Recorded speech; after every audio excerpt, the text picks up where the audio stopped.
Subscribe करें podium classes को और प्रेस करें इस बेल आइकन को ताकि सभी एजुकेशनल वीडियोस का अपडेट आपको टाइम से मिल सके। धन्यवाद। नमस्कार साथियों, स्वागत है आप सभी का पोडियम क्लासेस में। मेरा नाम है पवन केसरवानी और आज हम पढ़ने जा रहे हैं यूपी डीएलएड सेकंड सेमेस्टर के मैथ्स के चैप्टर 11 क्षेत्रफल, आयतन और धारिता की संकल्पना तथा इकाई को। साथियों, इससे पहले हम त्रिभुज, चतुर्भुज और वृत्त को पढ़ चुके हैं। आज हम पढ़ेंगे कि घन क्या होता है और उस पर आधारित कुछ प्रश्न भी करेंगे। साथियों, इससे पहले कि हम पढ़ना शुरू करें, आप सेशन को जल्दी से लाइक और शेयर कर दीजिए। चलिए, तो आज हम पढ़ेंगे घन। घन को अंग्रेजी में बोलते हैं क्यूब। तो घन क्या होता है? 6 पृष्ठों से घिरी वह आकृति जिसके सभी पृष्ठ वर्ग होते हैं घन कहलाता है। और घन कैसे बनता है? देखिए, ऐसे घन इस तरह से बनता है। ये देखिए, ये हुआ घन। ठीक है, तो 6 पृष्ठों से घिरी हुई वह आकृति जिसके सभी पृष्ठ वर्ग होते हैं घन कहलाता है। देखिए, जैसे घन एक 3D आकृति होती है, एक 3D होता है। देखिए, 6 पृष्ठों से घिरी। अब इसको मान लीजिए इसकी लंबाई चौड़ाई में थोड़ा अंतर है, लेकिन जो घन होता है ना उसके सभी लंबाई चौड़ाई बराबर होते हैं। अब इस पे देखिए 6 पृष्ठ कौन कौन से हैं।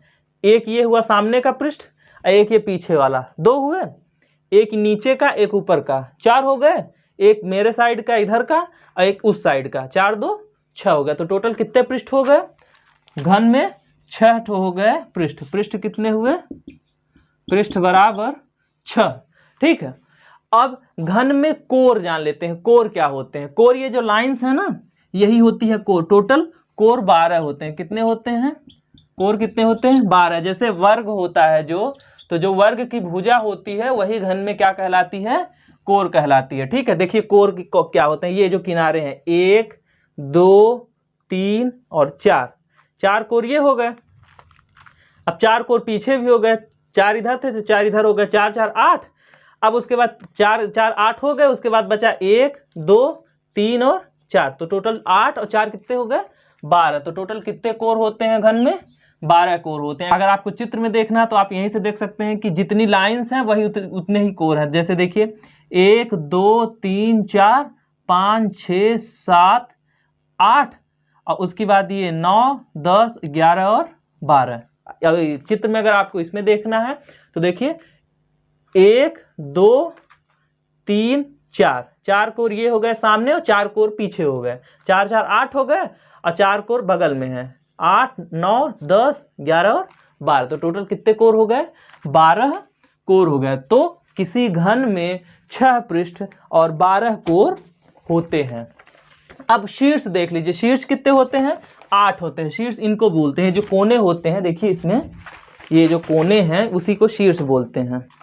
ये 1 कोना, 2 कोना, 3 कोना, 4 कोना। तो 4 इधर के हो गए, 4 पीछे को हो गए। टोटल कितने कोने हो गए? 8 कोने। इसी को क्या बोलते हैं? शीर्ष। तो घन में कितने शीर्ष होते हैं?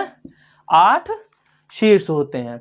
और इसमें 4 विकर्ण होते हैं। विकर्ण मतलब कि जैसे वर्ग में कितने विकर्ण होते हैं? 1 2 और इसी में एक और वर्ग जोड़ा गया है।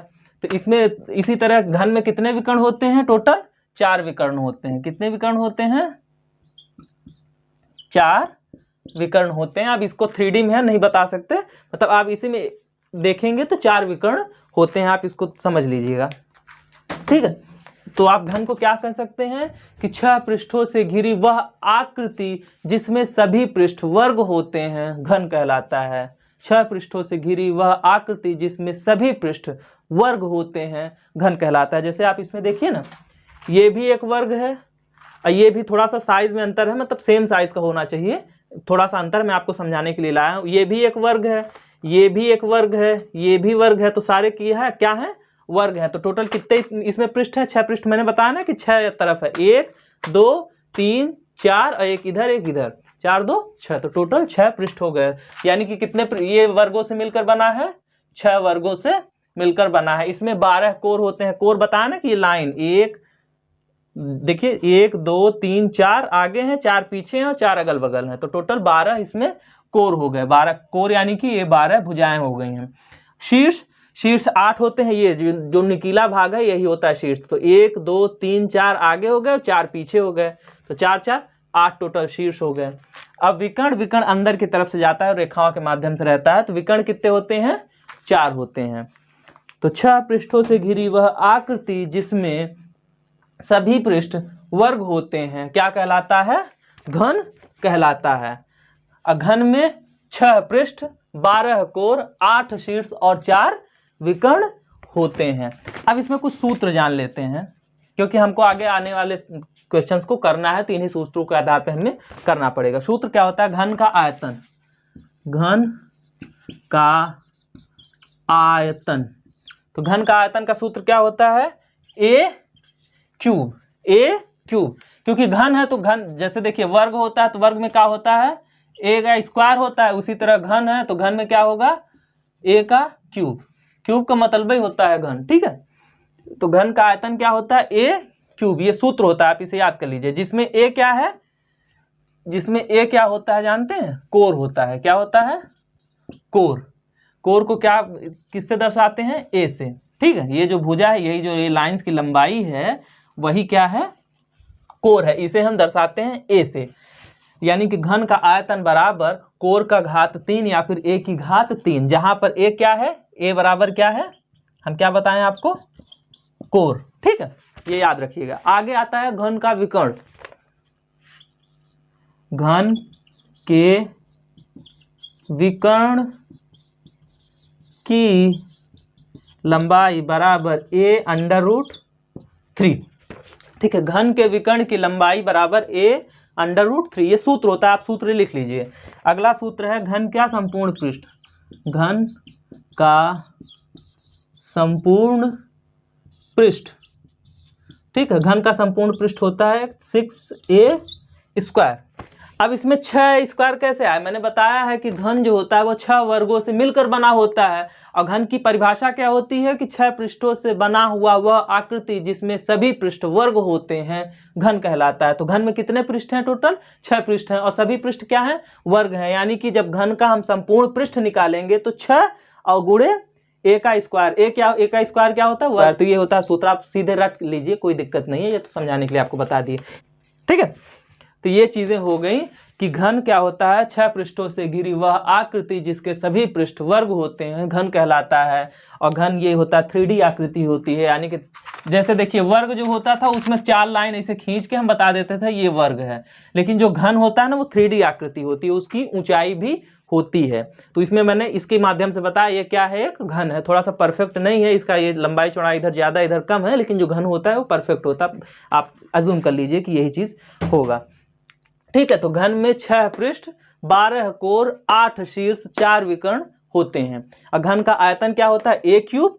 घन का विकर्ण की लंबाई क्या होती है? a√3। और घन का संपूर्ण पृष्ठ क्या होता है? 6a²। ये होता है सूत्र, जहां पर a बराबर कोर होता है। कोर यानी कि जो लंबाई दी रहेगी, ठीक है। जैसे कहेगा 6 सेमी का घन है, यानी कि 6 सेमी क्या हो गया? वो कोर हो गया, ठीक है। चलिए, ये यहां तक समझ में आया? ठीक है, समझ में आ गया तो आगे चलते हैं। आगे अब हम करेंगे क्वेश्चंस इस पे। और फिर से आपसे कह रहा हूं आपसे कि अगर अभी तक आपने वीडियो को लाइक शेयर नहीं किया तो प्लीज़ वीडियो को लाइक शेयर कर दीजिए। चैनल को सब्सक्राइब नहीं किए तो चैनल को सब्सक्राइब कर दीजिए। आज ये चैप्टर खत्म हो जाएगा, क्षेत्रफल, आयतन और धारिता की संकल्पना। कल हम पढ़ेंगे वृत्त का, ठीक है। आज ये चैप्टर खत्म हो जाएगा। चलिए आते हैं क्वेश्चन नंबर 1 पे। क्वेश्चन नंबर 1 क्या कह रहा है कि एक घन के कोर की लंबाई 6 सेमी है। क्या है? एक घन के कोर की लंबाई 6 सेमी है, तो उसका आयतन, विकर्ण की लंबाई तथा संपूर्ण पृष्ठ ज्ञात कीजिए। इसमें तीनों चीज पूछ रहा है। क्या दिया है? दिया है घन, मार्कर बदल देते हैं। दिया है घन के कोर की लंबाई बराबर कितना दिया है?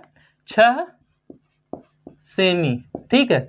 घन के कोर की लंबाई क्या होता है? 6 सेमी। ये क्या है? ए होता है, ठीक है। कोर की लंबाई मैंने बताया ना कि कोर क्या होता है? स्मॉल ए। अब पूछ क्या रहा है? घन का आयतन। घन का आयतन पूछ रहा है। ठीक है, तो घन का आयतन बराबर क्या होता है, अब हमसे पूछ क्या रहा है, घन का आयतन, तो ये क्वेश्चन मार्क।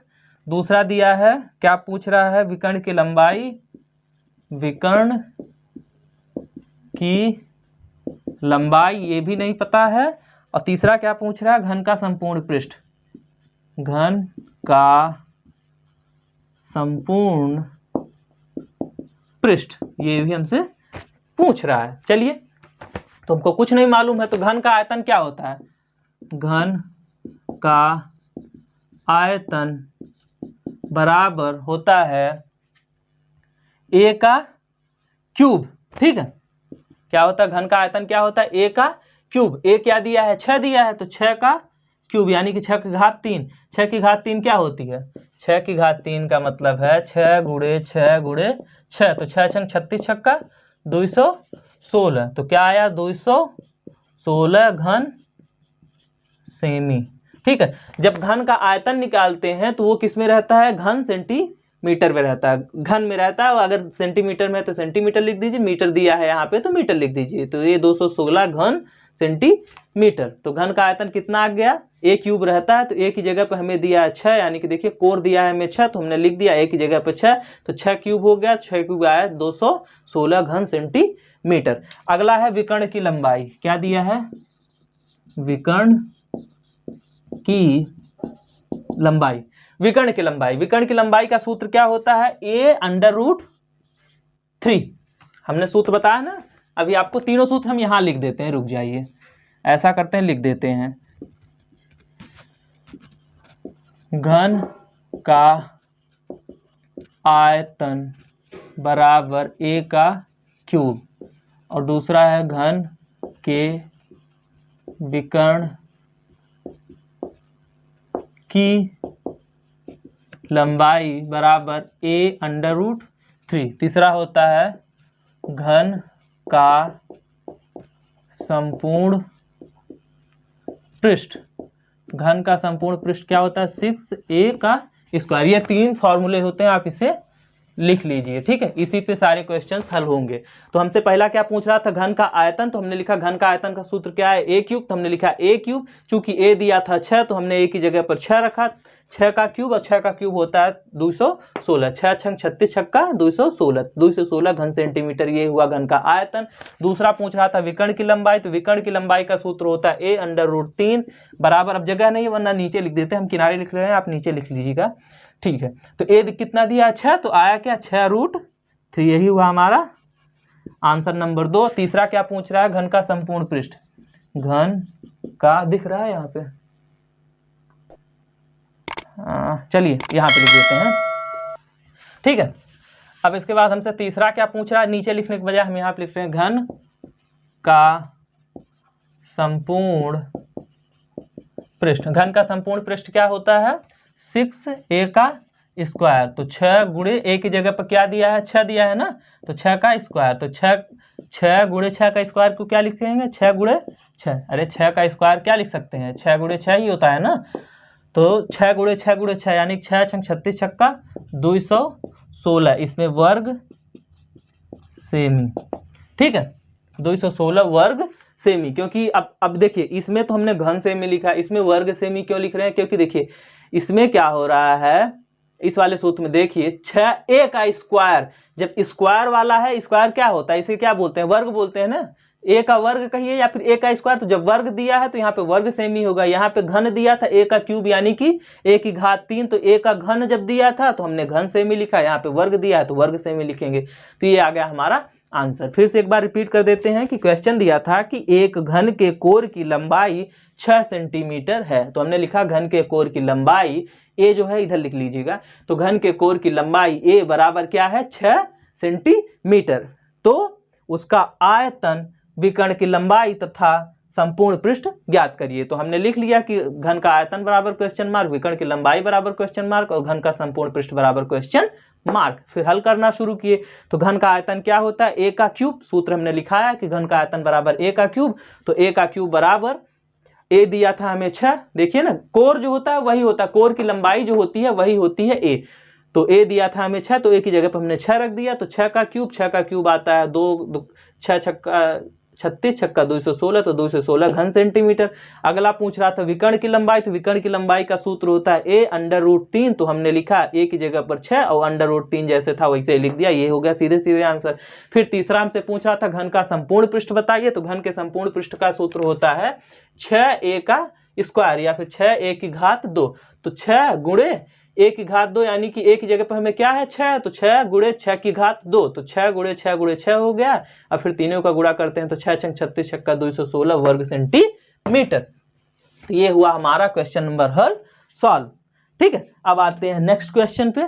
समझ में आ गया ना समझ में आया तो आप पूछ सकते हैं, और इसके बाद तो रिपीट क्लासेस भी चलेंगी, ये जल्दी ही ये बचा नहीं है। 11वां चैप्टर चल रहा है, 15 तक है, 4 चैप्टर्स बचे हैं, वो भी जल्दी से ख़त्म करके हम लोग चलेंगे रिवीजन क्लासेस में, या फिर आप कहेंगे तो हम प्रीवियस ईयर करा देंगे आपको। चलिए आते हैं क्वेश्चन नंबर 2 पे। क्वेश्चन नंबर 2 क्या कह रहा है कि एक घन का आयतन 27 घन सेंटीमीटर है, उसका कोर बताइए। क्या दिया है? दिया है घन का आयतन बराबर, क्या दिया है 27 घन सेमी। ठीक है, घन का आयतन कितना दिया है 27 घन सेंटीमीटर। तो पूछ क्या रहा है उसका कोर बताइए। तब घन का कोर क्या होता है? ए होता है ना, कोर बराबर ए मैंने बताया है ना। तो घन का कोर ए बराबर क्वेश्चन मार्क। देखिए दिया क्या है आयतन यानी कि ए का क्यूब दिया है, और पूछ क्या रहा है ए क्या होगा। तो चलिए तो ऐसे लिख लेते हैं, घन का आयतन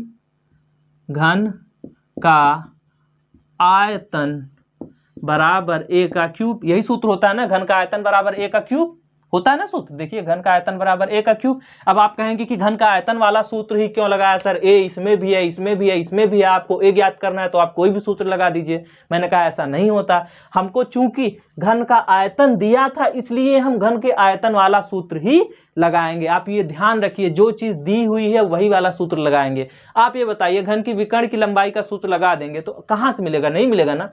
तो आप घन का आयतन दिया है और घन के आयतन में ए है, आपसे ए पूछ रहा है, तो आप घन का आयतन वाला सूत्र ही लगाएंगे। ये बात ध्यान रखिएगा, ठीक है। जो चीज दिया रहे वही वाला। अगर हमको विकर्ण की लंबाई दिया होता तो हम विकर्ण की लंबाई वाला सूत्र लगाते, अगर हमको संपूर्ण पृष्ठ दिया होता तो हम संपूर्ण पृष्ठ वाला सूत्र लगाते। चूंकि हमको दिया था घन का आयतन तो हम घन के आयतन वाला सूत्र लगाएंगे। तो घन का आयतन बराबर होता है ए क्यूब, और हमें घन का आयतन दिया है, कितना दिया है इसमें 27 दिया है ना, घन का आयतन बराबर 27। तो हम घन की आयतन की जगह पर क्या लिख देंगे 27 बराबर ए का क्यूब, क्योंकि हमें ए मालूम नहीं तो ऐसे ही लिख दिया। अब देखिए, अब हमें ए की वैल्यू ज्ञात करने के लिए इस क्यूब को हटाना होगा, क्योंकि हमें वैल्यू यानी कि जो मान ज्ञात करना है ए का मान ज्ञात करना है, और हमें दिया क्या है इसमें ए का घात 3। तो इस घात 3 को गायब करने के लिए इस साइड में भी घात 3 लाना पड़ेगा। जब इस साइड में भी घात 3 ला देंगे तो घात 3 से घात 3 कैंसिल हो जाएगा और इधर आएगा ए का मान। समझ में आया? फिर से समझा देते हैं। हमें ये है 27 बराबर ए का क्यूब, लेकिन हमें मान किसका ज्ञात करना है, ए का मान ज्ञात करना है, ना कि ए का घात 3 का। हमें मान किसका ज्ञात करना है, केवल ए का, लेकिन इधर तो घात 3 लगा है, लफड़ा कर रहा है।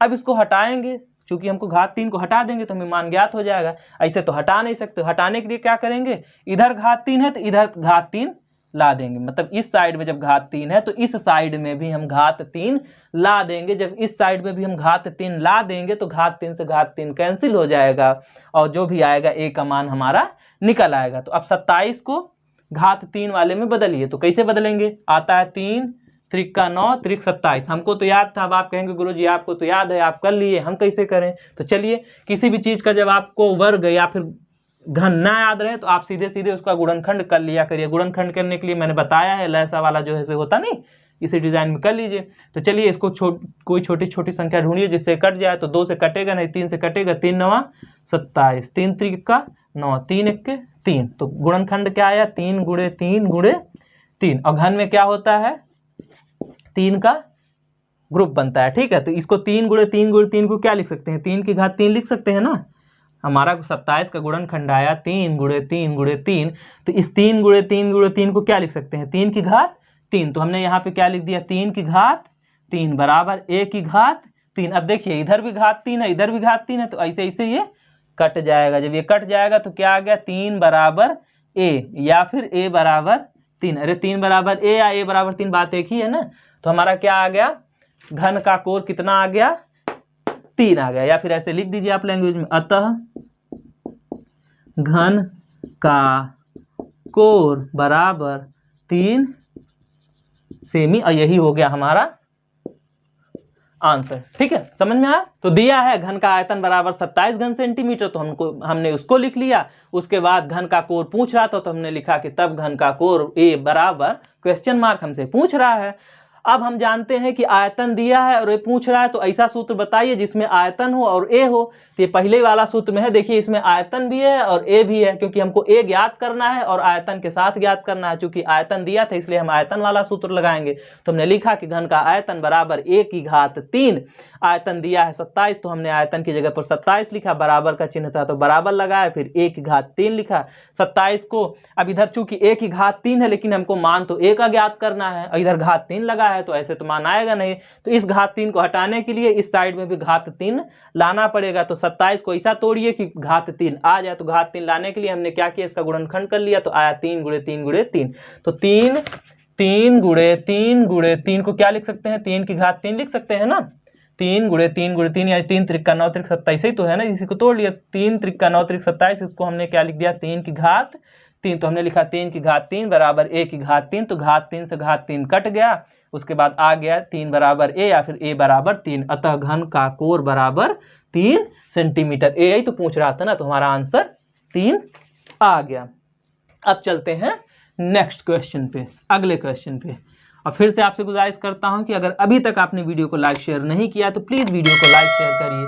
चैनल को सब्सक्राइब नहीं किए हैं तो चैनल को भी सब्सक्राइब कर दीजिए। क्वेश्चन नंबर 3 क्या कह रहा है कि 2 सेंटीमीटर तथा 4 सेंटीमीटर के दो घनों को पिघलाकर एक बड़ा घन बनाया गया, बड़े घन का आयतन बताइए। क्या कह रहा है क्वेश्चन नंबर 3 कि दो घन हैं, ठीक है, एक 2 सेंटीमीटर का है और दूसरा 4 सेंटीमीटर का है, दोनों को पिघलाकर एक बड़ा घन बना दिया गया है, तो बड़े घन का आयतन बताइए।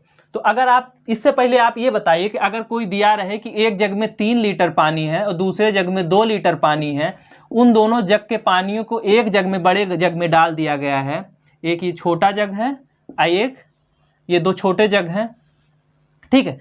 अब एक ये बड़ा जग है, इन दोनों जगों के पानी के इस बड़े जग में डाल दिया गया है, तो टोटल इसमें कितना पानी होगा। तो आप कहेंगे भैया 3 लीटर इसका है, 2 लीटर इसका है, टोटल कितना हो गया, 3 + 2 5 लीटर हो गया। आप यही तो कहेंगे ना। देखिए अगर कहें कि 2 छोटे छोटे जग हैं, एक में 3 लीटर पानी है और दूसरे में 2 लीटर पानी है, इन दोनों जगों के पानी को एक बड़े जग में डाल दिया गया है, तो बताइए बड़े जग में कितना पानी है। तो आप क्या करेंगे, 3 लीटर और 2 लीटर को जोड़ देंगे तो बताएंगे ना कि दोनों के एक जग से 3 लीटर पानी आया, दूसरे जग से 2 लीटर पानी आया, तो टोटल जग में कितना लीटर पानी आया, 5 लीटर पानी आया। आपने 5 कैसे निकाला, छोटे वाले जग को जोड़ दिया और बड़े वाले जग को, यानी कि दोनों जग को जोड़ दिया, तो जितना आया वही तो माफ हुआ ना।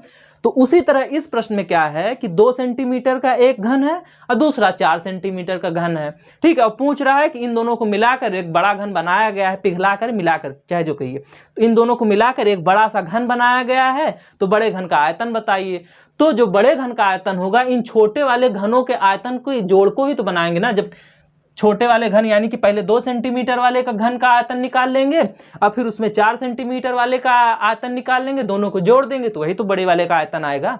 ऑब्वियस सी बात है, बताया ना कि जैसे एक छोटे जग में 3 लीटर पानी है और दूसरे में 2 लीटर पानी है, दोनों को एक बड़े जग में डाल दिया गया है, यानी कि दोनों को मिलाकर एक बड़े जग में डाल दिया, तो टोटल कितना पानी हुआ। तो हम क्या करेंगे, 3 में 2 को जोड़ देंगे तो आ जाएगा कि टोटल 5 लीटर पानी है। उसी तरह से दिया है कि 2 छोटे छोटे घन हैं, पहला 2 सेंटीमीटर का है, दूसरा 4 सेंटीमीटर का है, और दोनों को मिलाकर एक बड़ा घन बना दिया गया, तो बताइए बड़े घन का आयतन। तो हम यही करेंगे कि बड़े घन का आयतन, तो हम क्या करेंगे, देखिए तो हम यही तो करेंगे ना कि बड़े घन का आयतन बराबर पहले छोटे घन का आयतन प्लस दूसरे छोटे घन का आयतन। ठीक है, यही तो करेंगे ना कि बड़े घन का आयतन उतना ही तो होगा ना जितना इन दोनों छोटे छोटे घनों का आयतन होगा, वही तो दोनों तो जुड़ के बना रहे हैं। तो लिख देते हैं, तो बड़े घन का आयतन, फिर लिखते हैं बड़े घन का आयतन बराबर, पहले घन का आयतन कितना है, पहला घन कितना दिया है 2 सेंटीमीटर का, यानी कि 2 सेंटीमीटर का क्यूब, और दूसरा घन का कितना दिया है 4 सेंटीमीटर का, यानी कि 4 का क्यूब। समझिए भाई कि पहला घन 2 सेंटीमीटर का दिया है, जो नाप दी हुई है ना 2 सेंटीमीटर, वो सेंटीमीटर 2 जो दिया है वही ए है। अगर कोई कहे कि घन की साइज क्या है, 4 है, 5 है, 6 है, यानी कि वो क्या दिया है, ए दिया है। ठीक है, इसी को कोर कहते हैं, ए को ही कोर कहते हैं, ए को ही माप कहते हैं। ठीक है, जो भी दिया है तो जान लीजिए वो ए दिया है। तो पहले घन का आयतन यानी कि ए का क्यूब, ए की जगह पर हमने क्या दिया है यहाँ पे 2 सेंटीमीटर, तो पहले वाले का 2 का घन हो गया 2 का क्यूब, और दूसरा वाला कितना दिया है 4 सेंटीमीटर, यानी कि 4 का क्यूब, तो 2 का क्यूब प्लस 4 का क्यूब, वही होगा बड़े वाले घन का आयतन। फिर लिखते हैं बराबर 2 का क्यूब कितना होता है, 2 का क्यूब यानी कि 2 की घात 3 कितनी होती है, 2 गुणे 2 गुणे 2, 2 दूना 4 दूना 8, तो ऐसे 8 लिखते हैं। धन 4 का घात 3 यानी कि 4 का क्यूब कितना होता है, 4 गुणे 4 गुणे 4, 4 चौका 16 चौका 64, तो ऐसे 64 लिखते हैं। बराबर कितना आ जाएगा 72 घन सेमी, और यही हुआ हमारा आंसर। अतः बड़े घन का आयतन, अतः बड़े घन का आयतन बराबर 72 घन सेंटीमीटर। ठीक है, समझ में आया? नहीं समझ में आया तो फिर से बताता हूं कि 2 घन दिए हैं, पहला है 2 सेंटीमीटर का और दूसरा है 4 सेंटीमीटर का, दोनों को मिलाकर एक बड़ा घन बनाया गया, और पूछ रहा है कि उस बड़े घन का आयतन बताइए। तो जो बड़े घन का आयतन होगा ना वो छोटे छोटे वाले दोनों घन के आयतन के बराबर तो होगा ना, यही तो होगा ना।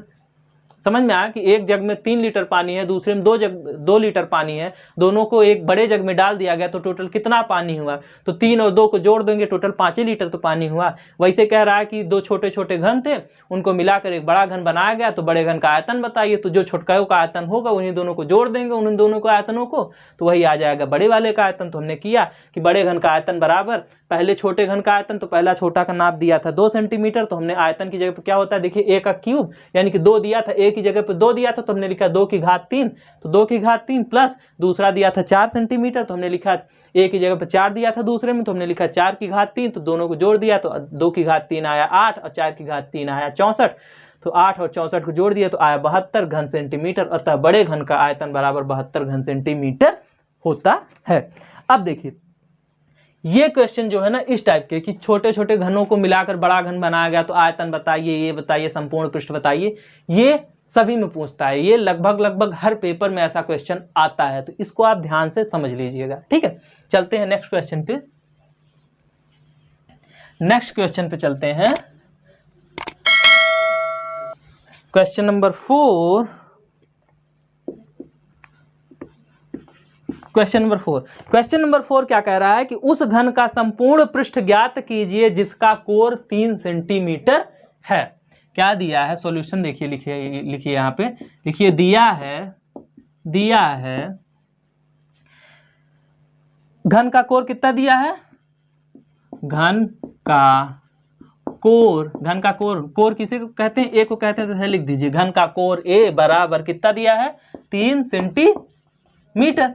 तो दिया है कि उस घन का संपूर्ण पृष्ठ ज्ञात कीजिए जिसका कोर 3 सेंटीमीटर है, तो हमने लिख लिया कि दिया है घन का कोर ए बराबर 3 सेंटीमीटर, और उसके बाद हम जानते हैं कि घन का संपूर्ण पृष्ठ बराबर घन, अतः ऐसे लिखिए, अतः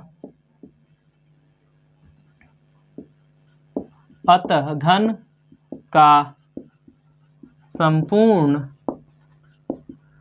पृष्ठ बराबर क्या होता है 6a का स्क्वायर, यानी 6a की घात 2, तो ऐसे लिखते हैं 6 गुणे ए की जगह पे कितना दिया है 3 और घात 2 था, ऐसे घात 2 लिख दिए, तो 6 गुणे 3 का घात 2 यानी कि 3 गुणे 3 की घात 2 का मतलब क्या होता है 3 गुणे 3 ही तो होता है ना, तो 3 गुणे 3 यानी कि 3 त्रिक का 9, तो 6 गुणे 9, तो 9 छंग 54। ठीक है, तो 54 वर्ग सेंटीमीटर। ये एकदम आसान क्वेश्चन था। देखिए क्या कह रहा है क्वेश्चन नंबर 4 कि उस घन का संपूर्ण पृष्ठ ज्ञात कीजिए जिसका कोर 3 सेंटीमीटर है। तो दिया है घन का कोर बराबर 3 सेंटीमीटर। घन का कोर ए से दर्शाते हैं ना, मैंने बताया कि ए क्या है, कोर होता है। कोर या नाप जो भी दिया रहे तो ए ही होता है। तो घन का कोर ए दिया है तो घन का कोर ए बराबर 3 सेंटीमीटर। अतः घन का आयतन अतः घन का संपूर्ण पृष्ठ बराबर 6a स्क्वायर। संपूर्ण पृष्ठ का सूत्र क्या है, 6a का स्क्वायर। तो हमने 6 की जगह पे 6 लिखा, गुणे की जगह कुछ नहीं था तो गुणा था तो गुणा लगा दिए। उसके बाद ए दिया है हमको 3 सेंटीमीटर, तो ए की जगह पे हमने 3 सेंटीमीटर लिखा, स्क्वायर था तो स्क्वायर लिख दिया। तो 6 गुणे 3 की घात 2 कितनी होती है, 3 त्रिक का 9, तो 6 9 का 54, तो 54 वर्ग सेंटीमीटर। यही हुआ हमारा आंसर 4। ठीक है, फिर से गुजारिश करता हूँ कि अगर अभी तक आपने वीडियो को लाइक शेयर नहीं किया तो प्लीज़ वीडियो को लाइक शेयर कर दीजिए। चैनल को सब्सक्राइब नहीं किए हैं तो चैनल को भी सब्सक्राइब कर दीजिए। आते हैं क्वेश्चन नंबर 5 पे। क्वेश्चन नंबर 5 क्या कह रहा है कि एक घन के विकर्ण की लंबाई 5√3 सेंटीमीटर है, तो घन का आयतन ज्ञात करिए। सॉल्यूशन दिया है, दिया क्या है देखिए, जो दिया है पहले उसे लिख लीजिए। दिया है घन के विकर्ण की लंबाई बराबर कितना दिया है, 5√3, 5√3। तो घन का आयतन बराबर क्वेश्चन मार्क। अब हमको दिया है कि घन के विकर्ण की लंबाई बराबर 5√3, तो घन का आयतन बताइए। तो देखिए विकर्ण की लंबाई दिया है और आयतन पूछ रहा है। आयतन के लिए हमें क्या चाहिए, a की घात 3, यानी कि हमें a चाहिए। और हमें a तो मालूम नहीं है, हमको क्या दिया है, विकर्ण की लंबाई, यानी कि a√3 हमको दिया है। तो क्या दिया है, a√3। विकर्ण की लंबाई को हम क्या लिख सकते हैं, घन के विकर्ण की लंबाई को क्या लिख सकते हैं, a√3 लिख सकते हैं ना। तो a√3 बराबर कितना दिया है, विकर्ण की लंबाई कितना दिया, 5√3। तो a√3 बराबर 5√3। ठीक है, a√3 बराबर 5√3। तो ऐसे √3 से √3 कैंसिल हो गया, तो a बराबर क्या आ गया, 5 आ गया। a बराबर क्या आ गया, 5 सेंटीमीटर। a बराबर 5 आ गया ना। देखिए भैया दिया था ना, घन के विकर्ण की लंबाई बराबर 5√3। तो घन के विकर्ण की लंबाई क्या होती है, घन के विकर्ण की लंबाई बराबर a√3 होता है। तो हम इसकी जगह पर a लिख सकते हैं ना। तो विकर्ण की लंबाई बराबर a√3 बराबर दिया कितना था, 5√3, तो हमने 5√3 लिख दिया। अब देखिए √3 से √3 कैंसिल हो गया, तो a बराबर कितना आ गया, 5 आ गया। अब पूछ क्या रहा था हमसे, घन का आयतन। तो घन का आयतन बराबर a की घात 3, a दिया है हमको 5, तो यानी कि 5 की घात 3, तो 5 की घात 3 कितना आएगा, 5 गुणे 5 गुणे 5, यानी 5 25 पंजे 125। तो 125 घन सेंटीमीटर, यही होगा हमारा आंसर। ठीक है, समझ में आया क्या कह रहा था क्वेश्चन। देखिए कि एक घन के विकर्ण की लंबाई 5√3 है, तो घन का आयतन बताइए। तो दिया था घन के विकर्ण की लंबाई बराबर 5√3, तो हमने लिख दिया 5√3। फिर घन का आयतन पूछ रहा था तो हमने घन का आयतन लिख दिया। अब विकर्ण की लंबाई बराबर 5√3 दिया है और आयतन ज्ञात करने के लिए तो हमें a चाहिए, क्योंकि आयतन का सूत्र होता है a का घात 3। तो a तो हमें मालूम नहीं है। हम क्या करते हैं, विकर्ण की लंबाई बराबर 5√3 है, तो विकर्ण की लंबाई को हम क्या लिख सकते हैं, सूत्र के हिसाब से देखिए a√3। तो हमने a√3 लिख दिया, बराबर 5√3 था तो हमने 5√3 लिख दिया। तो a√3 बराबर 5√3, तो √3 से √3 कैंसिल हो गया, तो आया क्या, a बराबर 5। जब a बराबर 5 आ गया, यानी कि a का मान जब हमें मालूम हो गया, तो हमने घन के आयतन में रख दिया। तो घन का आयतन क्या होता है, a की घात 3।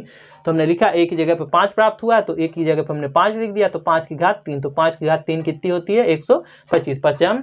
25 पंजे 125। ये हुआ हमारा क्वेश्चन नंबर 5। ठीक है, अब आते हैं क्वेश्चन नंबर 6 पे। क्वेश्चन नंबर 6 क्या है, देखिए क्वेश्चन नंबर 6। एक घनाभ की लंबाई 80 सेंटीमीटर, चौड़ाई 40 सेंटीमीटर तथा ऊंचाई 20 सेंटीमीटर है, तो घनाभ का आयतन ज्ञात कीजिए। चलिए भाई, तो दिया है, सॉल्यूशन लिखते हैं। सॉल्यूशन दिया क्या है, जो है उसको लिख लीजिए। दिया है घनाभ की लंबाई बराबर, घनाभ की लंबाई कितनी दी हुई है, 80 सेंटीमीटर। तो ऐसे 80 सेंटीमीटर लिख लेते हैं। और घनाभ की चौड़ाई बराबर कितना दिया है, 40 सेंटीमीटर। तो हम ऐसे 40 सेंटीमीटर लिख लेते हैं। फिर तथा घनाभ की ऊंचाई बराबर कितना दिया है 20 सेंटीमीटर। तो हमने ऐसे 20 सेंटीमीटर लिख लिया। तीन चीज हमें दी हुई थी कि घनाभ की लंबाई बराबर 80 सेंटीमीटर, घनाभ की चौड़ाई बराबर 40 और घनाभ की ऊंचाई 20 सेंटीमीटर। तो घनाभ का आयतन ज्ञात कीजिए। तो हम घनाभ का आयतन का सूत्र लिखवा देते हैं। घनाभ का आयतन बराबर लंबाई गुणे चौड़ाई गुणे ऊंचाई। ठीक है, घनाभ का आयतन का सूत्र क्या होता है? लंबाई गुणे चौड़ाई गुणे ऊंचाई। तो हमें लंबाई दी हुई है 80 सेंटीमीटर, चौड़ाई दी हुई है 40 और ऊंचाई दी हुई है 20। तो घनाभ का आयतन निकाल लेते हैं, तीनों का गुणा कर देंगे। देखिए, तब घनाभ का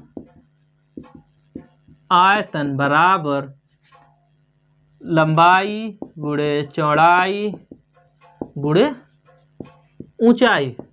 ठीक है, तो लंबाई दी हुई है 80 सेंटीमीटर, तो हम लिख देते हैं 80 लंबाई की जगह पर, गुणे चौड़ाई दी हुई है 40 सेंटीमीटर, तो हमने 40 लिख दिया, गुणे ऊंचाई दी हुई है 20 सेंटीमीटर, तो हम यहाँ पे 20 लिख देते हैं। तो इस तीनों को गुणा कर दीजिए। तो 8 चौक 32, 32 दूना 64, ऐसे 64 और 3 जीरो था तो ऐसे 3 जीरो लगा ली। आप गुणा कर लीजिए। आप यहाँ पे 80 में 40 का गुणा कर लीजिए तो आएगा 0 0, फिर गुणे 4 0 0, 4 8 32, तो यहाँ आएगा 3200। अब 3200 में 20 का गुणा करेंगे तो आएगा 0 0 0, फिर इधर आया 2 0 0, 2 दूना 4 और 2 तिहाई 6, तो आया 0 0 0 4 6, 64,000 यही आया। ठीक है, तो 64,000 घन सेंटीमीटर, यही हुआ हमारा आंसर। ठीक है, क्या कह रहा था क्वेश्चन नंबर 6 देखिए कि एक घनाभ की लंबाई 80 सेंटीमीटर तथा चौड़ाई 40 सेंटीमीटर है और ऊंचाई 20 सेंटीमीटर है, तो घनाभ का आयतन बताइए। तो हमने क्या किया, घनाभ का आयतन का सूत्र होता है लंबाई गुणे चौड़ाई गुणे ऊंचाई। तो हमने लगा दिया कि घनाभ का आयतन बराबर लंबाई गुणे चौड़ाई गुणे ऊंचाई। लंबाई दिया हुआ था 80, तो हमने 80 लिख दिया। चौड़ाई दी हुई थी 40, तो हमने 40 लिख दिया, और ऊंचाई दी हुई थी 20, तो हमने 20 लिख दिया। अब तीनों का गुणा कर दिया तो आया 64,000, तो आ गया आंसर 64,000 घन सेंटीमीटर। ठीक है, तो आज ये चैप्टर 11 खत्म होता है। फिर मिलेंगे नेक्स्ट चैप्टर में, तब तक के लिए धन्यवाद।